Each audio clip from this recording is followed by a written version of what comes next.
huomenna tähän aikaan seurataan eläinlääkäri Hannan ja muiden kuntalaisten elämää sarjassa Lehmän vuosi.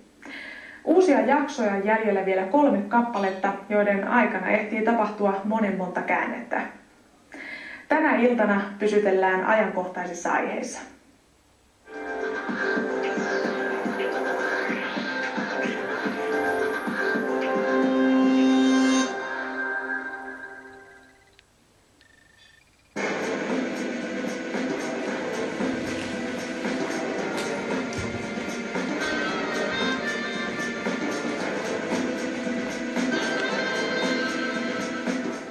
Valmisteliko ydinvoimalupia jäävi virkamies? Kreikan kriisi voi tuoda markat takaisin.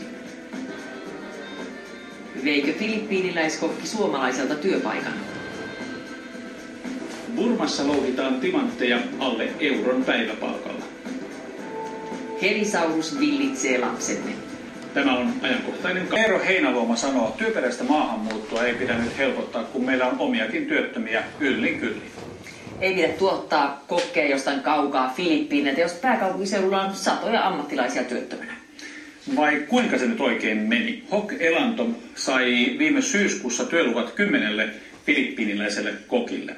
Toimittajamme Juho Maijala lähti ottamaan selvää, että keiden suomalaisten työpaikat tässä nyt menivät. Meillä on tänään omien projektien esittely. Hok Elannon filippiiniläiskokkien Suomen tunnilla pidetään esitelmiä vapaa-valintaisesta aiheesta. Moi, Päivi moi. Lohi ja piirin kermakastike ja arugula release. Kerma. Henkilöstöpalveluyritys Optimin Filippiineiltä löytämät 10 kokkia ovat työskennelleet Helsingissä syksystä asti. Millaisiksi työntekijöiksi tulijat ovat osoittautuneet? Ahkeriksi, iloisiksi, omistautuneiksi, lojaaleiksi, erittäin hyviksi työntekijöiksi ja hyviksi työkavereiksi. Kyllä he on ylittäneet odotukset. Et ei me osattu odottaa 10 kultakimpaletta. Mutta mitä hommia filippiiniläiset tuotiin Helsingin keittiöihin tekemään?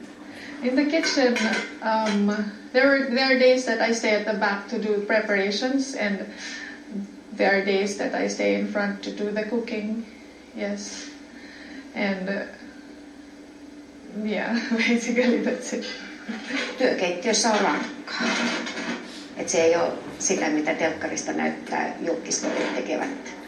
Et kyllä siinä niinku hyvin paljon on raskasta kuorman purkua, toistuvia työvaiheita. Työpaine vaihtelee.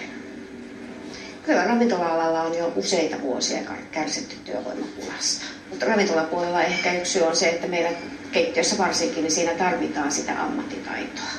Eli että kadulta ei voi kävellä keittiökokiksi, vaan se vaatii sen ammattikoulutuksen. I went to university. I took up hotel, restaurant and institution management. I graduated 2002. I've been working in the kitchen for the past 7 years in the Philippines. Yes, and the work is quite different from the Philippines and here. Lisa vodka. Lisa vodka. Yeah. Okay. Ja Valenta.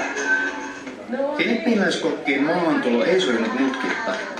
Uudenmaan työlupayksikkö eväsi kokkien työluvat, koska alueen rekisteristä löytyi valmiiksi satoja työttömiä kokkeja. Filippiiniläiset joutuivat odottamaan epätietoisena valituksen läpimenoa. I think almost 3 months that we waited more than 3 months to move to Finland. At first it was close to giving up, but then we just believed that it's gonna happen. So we were so patient and just waited and waited. So it happened. Rekrytointia hoitanut Optim valitti työlupapäätöksestä ja selvitti millaisia työttömiä kokkeja rekisteristä löytyi. Rekisterin mukaan työttömänä työnhakijana ravintolakokkina oli 200 henkilöä, mutta sitten kun sitä rekisteriä hieman tarkemmin katsottiin, niin itse asiassa kokityötä haki vain noin 150. Näille kaikille 150 lähetettiin henkilökohtainen kutsu, saapui rekrytointitilaisuuteen ja tämän kutsua sitten noudatti 10 henkilöä. Me haastateltiin nämä kaikki 10 paikalle saapunutta ja meihin yhteyttä ottanutta henkilöä. Ja tilanne oli se, että heistä oli yksi sellainen, joka voitiin sitten palkata ravintolakokin tehtäviin. Taikina. Jauhe. Joo, jauha. Jauha. Lohe. Niin sitten valmistetaan. Joo. Joo. Joo. Miten tehdään? Finish product. Ja valmista. Finish product.